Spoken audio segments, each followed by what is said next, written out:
Good morning, everybody. It's Robert here, back with another video on firewood. Today we're going to be pile cutting some hardwood I pulled out of the woods earlier this season. We typically don't do pile cutting as you've seen in my other videos.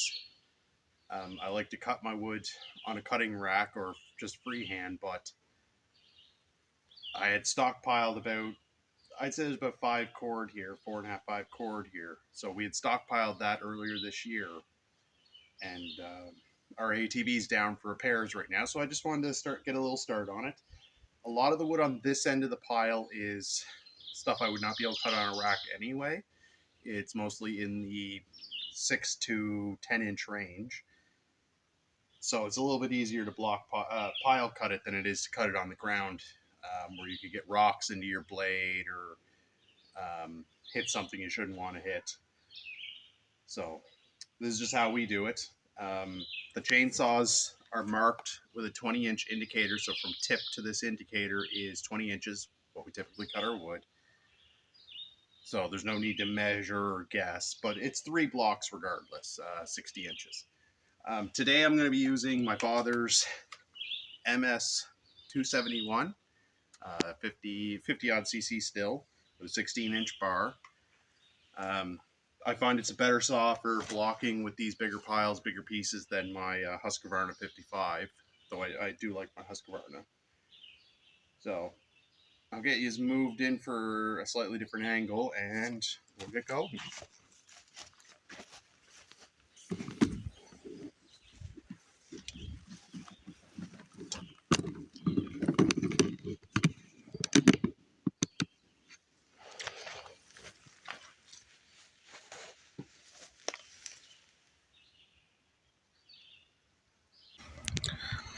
Alright guys, so just right here you see me starting up the saw.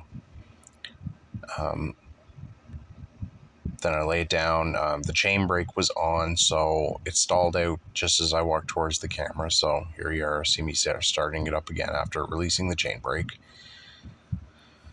And I begin cutting. So I want to touch a little bit on safety here.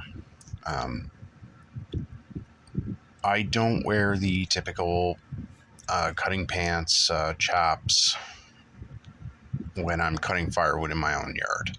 I find the chaps, I do own a pair of chaps, but I find they restrict my motion way too much when I'm doing this kind of work, when I want to be able to move really quickly if I need to. So when I'm cutting in my own property, my own work, I don't worry about wearing the chaps. If I'm cutting on someone else's property, I do indeed wear the chaps for liability purposes. If I'm making really weird cuts or very uneven terrain that I might worry about slipping, I do there. But when I'm just in the middle of my own yard, I don't worry too much about the chaps. I am wearing steel toe safety boots, denim jeans, as you can see. I'm wearing a work shirt despite the heat wave we're in, just so I don't get any, if I have to pick up any wood, I don't get any scratches on my arms, or if I have something like a kickback, the fabric is another layer preventing my skin from direct contact.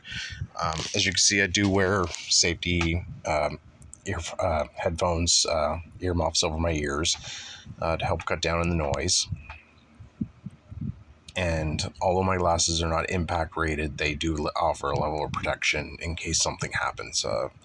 Big piece of bark comes flying back, a wood chip, what have you. So I can't tell you how to be safe in your own yard, and I can't tell you that the way I do it is necessarily the safest way to do it. I can just tell you that this is how I do it. So the biggest worry when you're pile cutting like this is what's behind you and what's in front of you. So behind me is a couple piece of wood uses skids to put logs on, much like this pile is.